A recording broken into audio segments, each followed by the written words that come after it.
Welcome back to my Hearts of Iron 4 Kaiserreich campaign as Patagonia, Part 2. When last we left off, we had just, well, we didn't do much. We did a rescue mission for some, Argentine defectee general, so that was cool. Alright, all of the delegates have arrived at the First Congress of the Third Internationale. Heads of socialist, syndicalist, and Bolshevik parties, heads of state and governments, foreign ministers, and journalists have all arrived in Paris for the opening of the First Congress of the Third Internationale. It is time to open the doors and take the stage. The First Congress of the Third Internationale is hereby opened. Cool. Oh, oh, oh, oh. Canada and Afghanistan have made peace, and Canada, the Dominion of India, the Commonwealth, right, the remnants of the British Empire, and India took back Peshawar. The chairman of the Comité de Salut Public, wouldn't it be public with like a QUE? I don't know. Or is... He takes the floor. Now that everyone is assembled and the Congress has begun, it is time to take the stage on open discussion. The Prime Minister took the stage first and discussed the purpose of the Third Internationale. After the purpose of the Third Internationale is made more clear, the discussion will begin. We must use any means to overthrow the international bourgeoisie. The Judeo capitalist conspiracy, or whatever they say. You know, no matter who you are, the Jews always seem to find themselves on the wrong side of these conspiracies, huh? Syndicalism in Spain. Joaquin Ascaso Budria has taken the stage and elaborated the position of the, well, that is the National Workers Confederation and the Federation of the Iberian Federation of Anarchists. In Spain, for the Congress, the CNT-FAI is the largest syndicalist party in Spain, made up of anarcho-syndicalists, moderate syndicalists, and trade unionists. The Spanish revolutionaries have seen a white terror, a violent counter-revolutionary actions taken against the workers firsthand. They have come, asking for support for their cause when the moment comes. The French pledge their support and ask all of the members to do the same. Okay, well, we have made it known that we do not agree with Spain. Jack Reed and the Combined Syndicalists. The Combined Syndicates. The American journalist, poet, and syndicalist activist John Jack Reed spoke to the Congress for an hour and 15 minutes about the crisis facing the United States and the chance for revolution in the Western Hemisphere. Following in the footsteps of Benjamin Franklin, Mr. Reed laid out the situation in America very clearly. In the South, the America First Committee is stronger than the central government, and the North is suffering from a depression as the West Coast prospers. This economic imbalance has caused massive unemployment along the Great Lakes, and the people are ready for a radical change. A modern-day Benjamin Franklin. They have our support.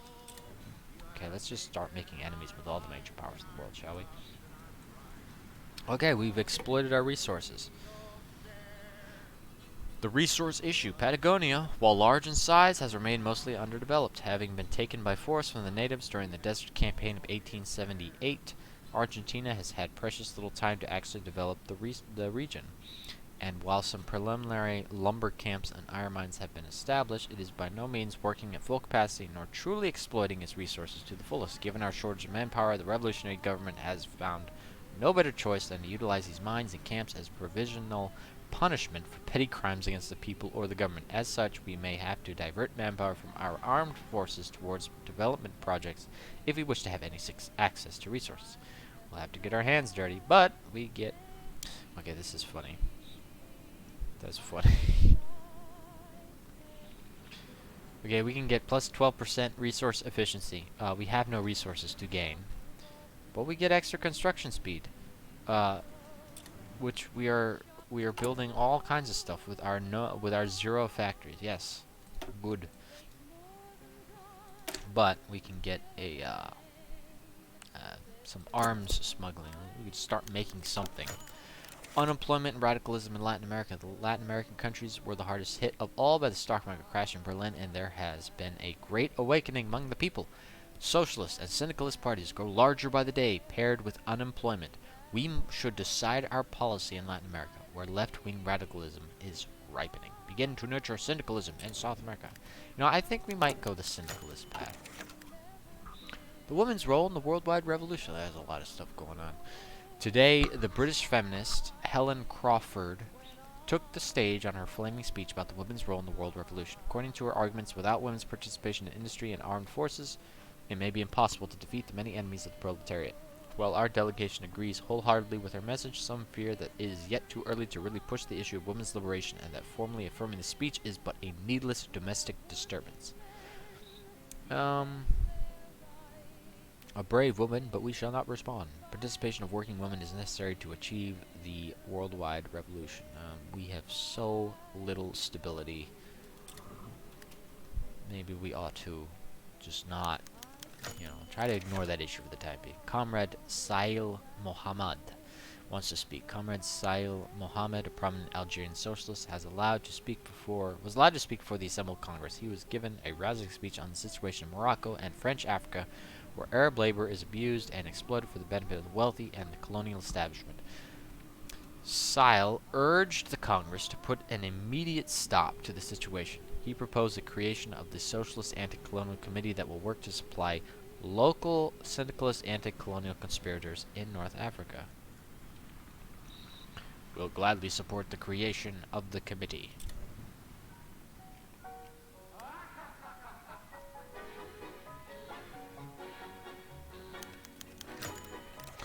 The White Terror. We heard Joaquin Ascaso Budria speak of White Terror horror stories that have been coming out of Madrid and Barcelona, and Kurt Eisner, a Bavarian socialist, wanted to delve deeper into the topic of White Terror, and he was given the floor. After hearing more stories that have come out of Germany, Austria, Hungary, Russia, and Finland, the Congress members were ready to make their decision. Another reason we must end the capitalist system of murder and robbery.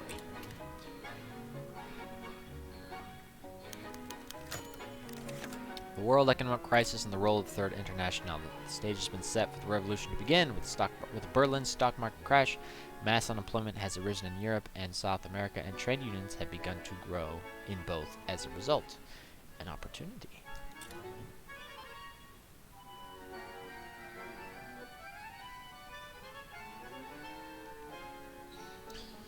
Yes, yes. Oh, look, we have some, we have no manpower with which to, do this. Okay, well, we can start this. Okay. Yeah, we have to start. That wasn't paused. The end of the first Congress. The first Congress of the Third International has come to a close, and the agenda has been set. Okay. We might have to do this, yeah, to get additional men, so that we can have them start looking for resources, so we can have an economy. We don't have one. Yeah, we're building ships, which, well, we don't have any steel, so I don't know what they're making them out of. Wood? We don't seem to have any trees around here either. It's just desert. Mud. We're making mud boats. There's probably some trees here in the mountains. The Nanjing clique. Annex the Nanjing clique. Usually the Nanjing clique gets wiped away, but here they're doing something. Alright, we're smuggling some arms. Cool. We're making 6 a week. Industrial planning scheme. Huh. Yes, we will build a civilian factory. I would like that. We need one. We don't have it. Alright, well, in preparation for getting a civilian factory, let's boost our construction.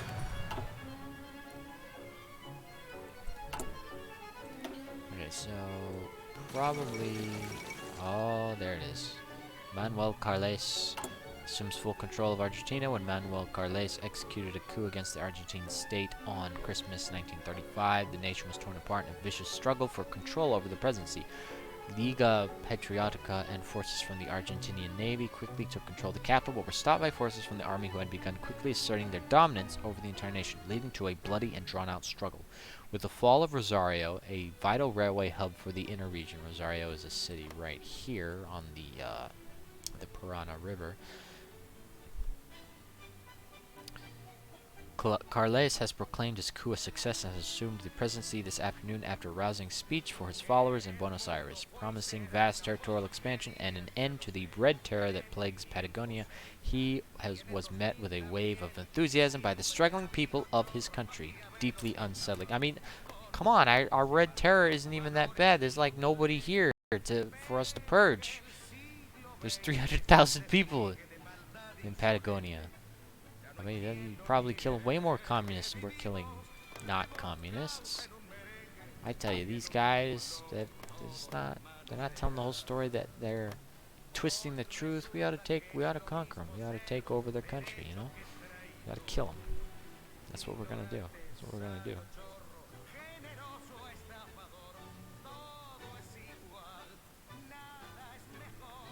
We're gonna kill them all. We're gonna murderize their faces. For the good of the working class, yes. I like to adjust my little priorities here. Reinforcements highest, upgrades lowest, because upgrades are nice, but I'd rather have divisions that need equipment get the equipment rather than shiny new equipment. Operations, yeah, lower priority. Garrisons, medium priority. Industrial planning scheme. We have a factory. Let's build a second. Okay, I don't want to start building infrastructure just yet. Okay. Population surveys. In order to properly prepare for the incoming war, we need to carry out a census of our population, begin drafting a conscription list, as we will need to dig our claws deep for every reserve soldier we can send to the front. Okay.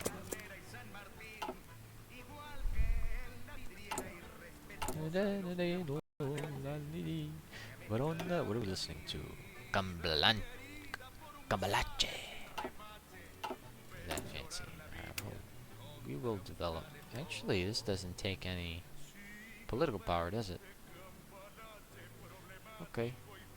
Northern Patagonian. Alright, we're gonna lose political power gain. Not much. And consumer factories will take up, but we have one factory. I don't think it's gonna really matter. Yeah, I mean, we're not getting much in the way of political power, but we have so little anyway. Why are our ministers bad? I mean, they're not great. Just losing a bunch of political power. This guy's okay. This guy's I could do limited exports, but we don't have. That's only if you have a lot of resources. We don't have any. Of course, once we start doing this, we should have one. I like that. I'll get 2 steel, but I'll be exporting 1 of them. I get 1 for my own. The Unione Sindacalista achieves the Italian majority. Alright, so the Socialist Republic have elected an orthodox syndicalist group, which is just fine. I think all 3 of them, yeah, all 3 of them are syndicalist, which is nice. It's nice symmetry. I am syndicalist. They're syndicalist. Who are the leaders of all these? Manuel Baldomero Ugarte and Rodolfo Gioldi and some other guys that I don't care about. Okay. Request support from the native populations. In our desperate search for manpower, we have largely ignored one of the ethnic makings of our nation, its natives. While many native groups find themselves alienated from the workers' movement given their general alienation from Argentine society, perhaps we can still draw some common ground against a government that has been disfavoring them for the last half-century, and maybe we could recruit their help as long as we promise to grant them some much-needed autonomy once we are victorious. Do we have a thing where we're not getting... Alright, we could consult with their organizations. Traditionalist natives are not part of the proletariat. Well, let's see. Let's see what happens. We use more guys. Okay, so it looks like... yeah, these Corrientes, Santiago del Estero, the Chaco Austral, and Jujuy are still demilitarized. The Sociedad Capolican Defensora de la Araucanía, a political organization that was terrible. A political organization made up by the Mapuche people and based on the Argentine-Chile border has agreed to send support for our cause. While we expected them to set some form of conditions, they have merely said that they will set their demands once we are in a position to fulfill them. Whether that means they expect much or nothing at all from us remains to be seen. Kind of a pretty poor negotiating technique, don't you think? Because once they're in a position to where they can give them their demands, they don't need you anymore. So they could just betray you. I may or may not betray you. I don't know. We'll have to see. But we have manpower, so thanks. Okay. Siam has made a constitution for... the king of Siam has made a new constitution for the country. Modeled on the Meiji Constitution of Japan, which was an interesting constitution. So under the Meiji Constitution, what is it? So it had the emperor and a cabinet of ministers that was appointed by him. It kind of became like this self-perpetuating oligarchy or something. And it was like, so the prime minister was elected by the imperial diet, the parliament, to form a government. But if the what was it like, if the military did not agree on anyone who on the ministers that the prime minister appointed, then he couldn't form a government, and nothing could be done, or something like that. It basically meant so the military inevitably became like in charge of the country, because the civilian government could not operate without the consent of the military. Oh, I should have gotten a new focus. Ugh, I'm so stupid. Rally the workers. We could use some more manpower. The Frente Obrero's cause is just. The workers of the North wish to see this. Alright, rally the workers. Rally the workers. Go, go, go, go, go. Oh, we have a surplus of guns now. I think we need 9,000 more men, but that shouldn't be too hard, right? Poland has elected a new king. Good. Good. Karl Olbracht. Okay, that's right. Poland was like ruled by a regency council, or something, and for like the past 20 years they haven't figured out who will be the king. But they chose one. They chose an Austrian guy. Alright, we've rallied the workers. Well, let's build up our fishing industry. Alright, I don't know how rich the Argentine waters are here. I know the Chilean water is pretty rich because it's a cold water current. This one I think is a warm water current. It's probably fine. It's probably good. Okay, so let's train some more militias. Let's just fill it up. We can have up to 15. Let's train 15 militiamen. Okay, the Nanjing clique is winning. And because the marshal of the Qing government endorsed the guy that the Nanjing cliques destroyed in the Anhui, I have to wonder, who will become dominant here. The League of Southeast Provinces. So they've started to make themselves a more legitimate government. I wonder what their path is. Usually they die. So I don't know if they like conquer China or they become something else or whatever.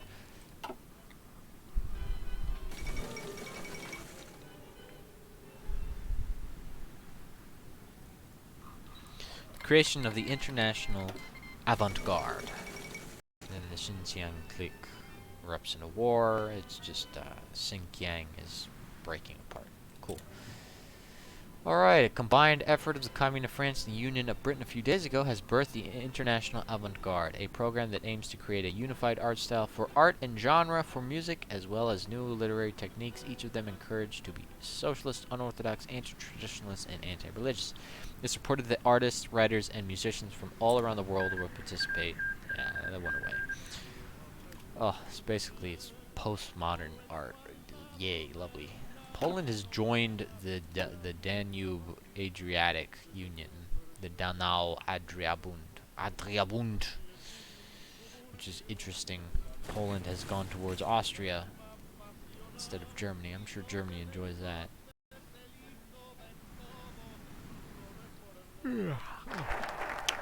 Oh yes, now we have fishing boats. Where did that get us? Like extra boats?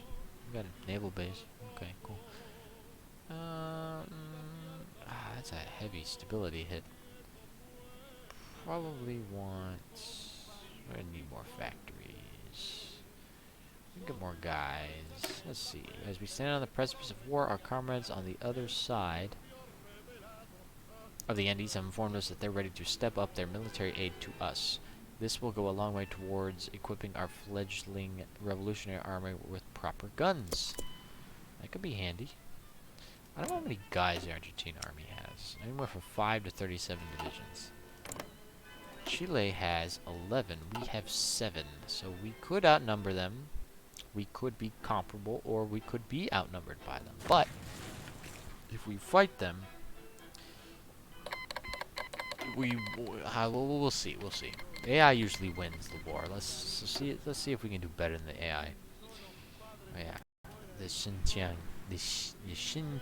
clique is breaking apart. You have Uyghur Turks in here, and you have a Turkic Khanate over here, and they're gonna do something. I always thought it was weird the Caspian Sea is divided up into little sea areas, even though no ship can go in it. It is a separate air region, which is kind of weird. I imagine there's fights taking place in the Caspian Sea. Well, I don't imagine why any planes would go there, because there's no reason. There are no targets to bomb, no troops to attack, nothing. You don't need air superiority because there's nothing of value. Dispersed industry, we'll probably, let's boost up. Let's get some submachine guns, but we will also get some dispersed industry, which is a better tech because you get all kinds of cool stuff. It's better than concentrated industry, my personal belief. The thinly veiled military junta, so Philippe Pétain, the Lion of Verdun, I think is what he was called, commander of the French forces during the Weltkrieg, basically set up like a dictatorship in North Africa to protect the Republic. Henri Modoc didn't like that. He overthrew him. Says, "Oh, don't worry, guys. We're gonna bring back the Republic." Unlike Pétain, Pétain didn't do it, but you can trust me. But he says, "But for now, I don't think I can do it," which is probably what Philippe Pétain said, before he got overthrown. So it could probably be much of the same.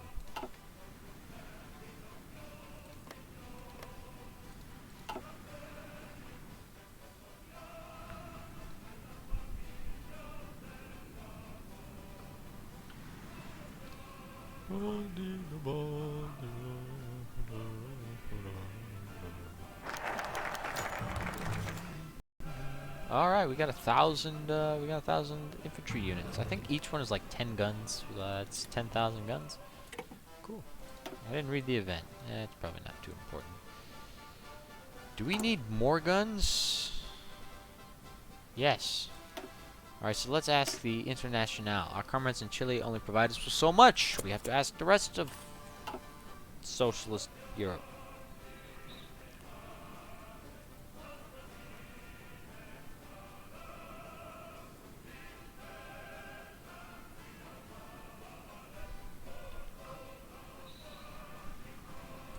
to sea. I can't make us buy in sea. I only have one factory. It's working. It's doing it's doing something. It'll be done by December of 1939. So 3 years, guys. Don't worry. All right. Oh, you can add additional building slots. That's pretty handy. All right. What do we got? We got 4 infrastructure and 2. 3 and 5 is not awful. It's not great, but you know, it's better. Is our autonomy going up? They're not really doing anything. Huey Long, elected president. Oh, excuse me. Yeah, so that's the United States. The United States has this 4-way election in 1936, and the player or the AI will choose one of 4 people, usually, to become president. I think it's Huey Long, Jack Reed, whoever is heading the coalition ticket, if they do the coalition, which would be Floyd Olson or like John Garner or Curtis? Charles Curtis? Anyway, whoever wins causes, you know, things to happen. Well, that's interesting. Normally Norway falls to socialists, but here it's a reactionary counter-revolution. That's cool. All right, we got some guns. All right, Britain gave us 1,000 guns. France gave us 1,000 guns. So we got more guns. Let's work on getting more construction. Industry. Let's build up. We need industry. The name of the game in Hearts of Iron 4 is industry. You need industry to make weapons, to arm your guys, so you can fight your enemies and conquer more land. So you can make more weapons and conquer more land, so you conquer the world or get bored. Or the game's just too slow and you don't want to deal with it anymore. The legation cities have collapsed. I think that means they've gone bankrupt. And eventually someone's going to move in and like take over them. Alright, look at that. Already got our first new division. This is actually pretty nice. We just need more manpower. The Republicans have won in Brazil. Yeah, we don't really care. Getulio Vargas, I'm sure, is an interesting. I haven't read much about him and his regime, but I understand he was a populist, bit authoritarian, autocratic, but he eventually committed suicide in like a military coup. It was crazy. Mustafa Kemal seizes power in the Ottoman Empire? That's interesting. I guess he's doing his thing. We all have to forget Mustafa Kemal. He was an Ottoman general, I think. He was a military officer of some capacity. He fought, you know, the famous battle at Gallipoli, and I'm sure many others, before he became Ataturk and, you know, ruled the country and transitioned it into becoming a European-style democracy. Divert funds to Chubut or Santa Cruz. I prefer to start up a base of civilian factories before military factories. So, we'll do that. This is Chubut. This is Santa Cruz. Nequén is like right here, I think. Yeah. La Pampa. I thought this was La Pampa. No, this is just Buenos Aires. That is Mendoza, Cordoba, Rioja, Tucumán. Italian democracy survives, so the rump Italian Republic is still democratic. It's not gonna be able to defeat the Italians unless it has help from Austria, but it's there. It's still there. It's still democratic. So that's good. Alright, how much longer before we have our I thought we got the steel. Alright, now we have the steel. Not much of it, but we have it. We're gonna need more manpower, though.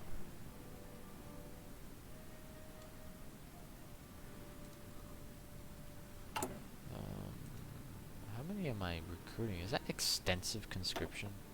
Are you kidding me? I have extensive conscription. 4.9% of my population has been mobilized, and it amounts to 55,000 people. Good. I'm glad. Patagonia, guys. It's beautiful. It's a beautiful country. It's desert, mountains. There's some water. I don't know. There's llamas, aren't there? Llamas and yeah, other weird South American creatures. The Hui and the Buddhists. So Tibet has attacked the Ma clique. In Hearts of Iron 4, it's often called Shibei San Ma. I don't remember if that's what it is in Hearts of Iron 4. It was in Hearts of Iron 2 and 3. The Shibei San Ma, the three Ma's of the Northwest. Oh, and Mongolia's getting in on that too. The Ma clique has like, it's got an interesting history. There was one of their warlords was this fat guy that liked ice cream. I think it was on a Time magazine cover. Yeah, it's basically like inner Mongolian provinces, Gansu and Qinghai. But they're probably gonna die because they're getting attacked on two fronts. The Ma, so they were Muslims, Chinese Muslims, which is interesting. That's what a Hui is. Yes, another military factory. Or no, we need to work on this. Yeah, we need more guys. So we encourage the unwilling, which I imagine involves either beating them up, harassing their families and their homes, or kind of threatening them with guns until they do what we want. The Sichuan clique has declared war on Tibet. Opportunistic. Sichuan clique wants Chamdo. Alright, we got machine guns. Submachine guns. Whatever they are. It's not important. Yes, let us get a better Carabina Steyr Modello 1912-35. Better rifles. Better rifles are always good. Our production is so low, it won't matter changing it this early on. At this point. But, this is about a good place to stop this current session. I had a good time. Alright, we are getting closer to the war with Argentina. I hope it happens next time. Thanks for watching. We'll see you next time.